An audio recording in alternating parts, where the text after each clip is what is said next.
Good morning, candidates. This is for Federal Bank interview, probationary officers interview. Yeah, I am giving you a link which you can use for downloading and make use of it for preparing for the interview. A link को use करके आप material को download करके उसमें से आप पढ़ के आप प्रिपेयर कर सकते हैं। हमने सुना है अभी फेडरल बैंक का पीओ इंटरव्यू के लिए अभी आने वाला है, क्योंकि कैंपस रिक्रूटमेंट में अभी से ग्रुप डिस्कशन का राउंड हो गया, ग्रुप डिस्कशन का राउंड में हो गया और अभी नेक्स्ट में ओनली आपको इंटरव्यू होने वाला है। वो इंटरव्यू के लिए आप क्या क्या क्वेश्चन प्रिपेयर करना है इसका बारे में थोड़ा बताएंगे। पहला क्वेश्चन क्या होगा, what is a bank? Bank is a financial institute where we deposit the money. The bank accepts this money for the purpose of lending and repays our deposit on demand. What is the major functions of any bank? Major functions of banks are: number one, accepting deposits from the public or firms, lending money to public, transferring money from one place to another. Next one, credit creation, acting as a trustee. If somebody gives some will or some documents for safe custody, we retain it as trustee, keeps valuables in safe custody. In how many types you may categorize the banks in India? We can categorize the banks into 5 categories. First is central bank of the country. What is the central bank of the country? Reserve Bank of India. Then public sector banks. Public sector banks means banks in which government has got more than 51% share and above. More than 50% share and above.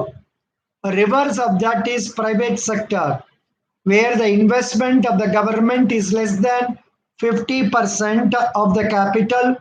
It is known as private sector banks. You have cooperative sector banks, then development bank or financial institution. You have banks like SIDBI, SIDBI or NABARD like that. What are scheduled commercial banks? Scheduled commercial banks are those banks in India which were included in the second schedule of Reserve Bank of India Act 1934.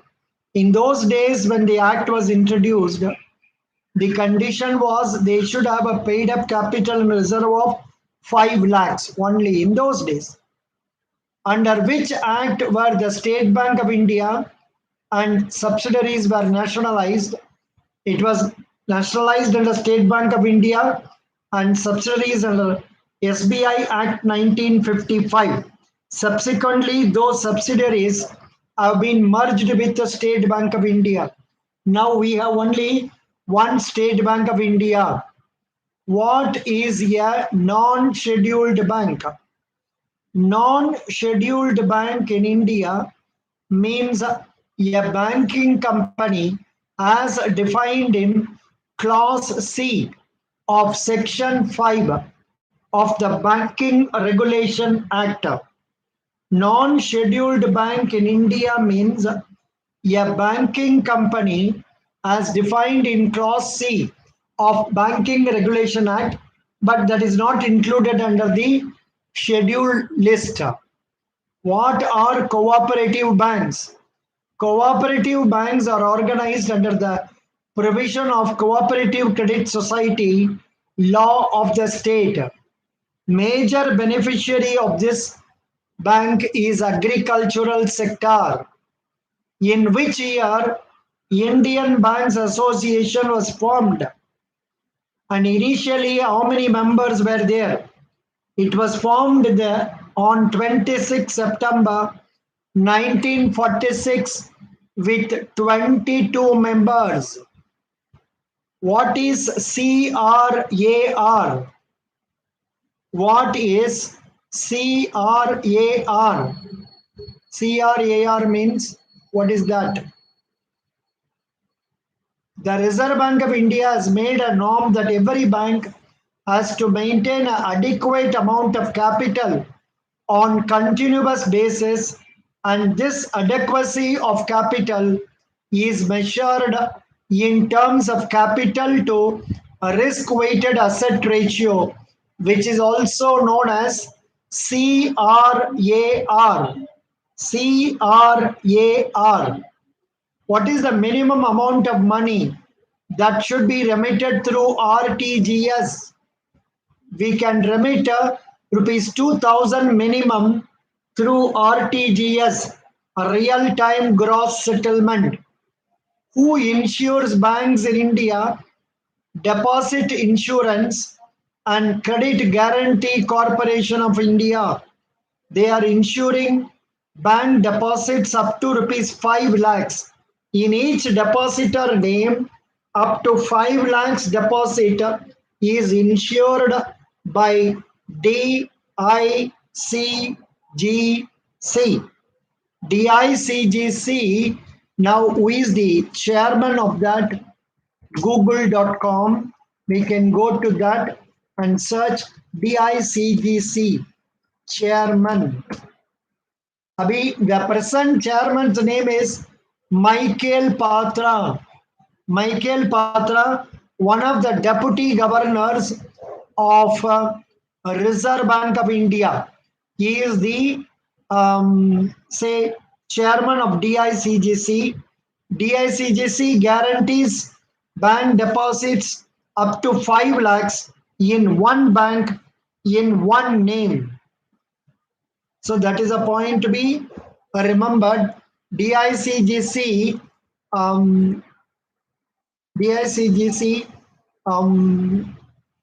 functions. One function I have told you that it is covering up to 5 lakhs. DICGC pays the money to the liquidator who is liable to pay to the depositors. In the case of amalgamation merger of banks, amount due to each depositor is paid to the transferee bank. What is the primary objective of DICGC? It is operating for the benefit of small depositors by securing the public confidence relating to the banking system. Yeah. Does DICGC cover private banks? At present, all cooperative banks are covered by DICGC. However, deposits in primary cooperative societies are not insured by DICGC. Moreover, deposits in NBFC, HFC, or corporate entity do not enjoy this insurance cover, whereas private banks' deposits are insured. Here somebody has raised a question: how to get free government insurance for your bank financial up to rupees 65 lakh. When a bank fails, the only respite for depositor is DICGC. You can increase the insurance cover and enjoy total cover up to 65 lakh or more without spreading your deposits across different banks. Type of deposits that enjoy DICGC insurance cover. Insurance covered offered by DICGC works on deposit as savings bank, fixed deposits, current account, recurring deposit, etc. However, there are few deposits which are excluded, such as the deposits of foreign governments, central state governments, state and land development banks with a state cooperative bank, interbank deposits, etc. How does the deposit insurance work? As per DICGC guidelines, bank is insured up to a maximum of rupees 5 lakh for both principal and interest.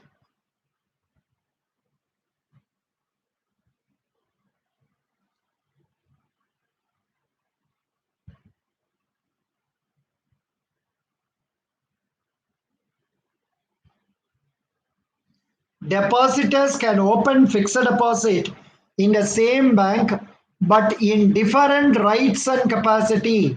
In simple words, if you open a fixed deposit in same bank as a joint holder with your spouse, brother, or children, or you open a FD as a partner of a firm, guardian of a minor and son, then all these FD will be considered as held in different capacity and different right, and each account will have the insurance cover of rupees 5 lakhs.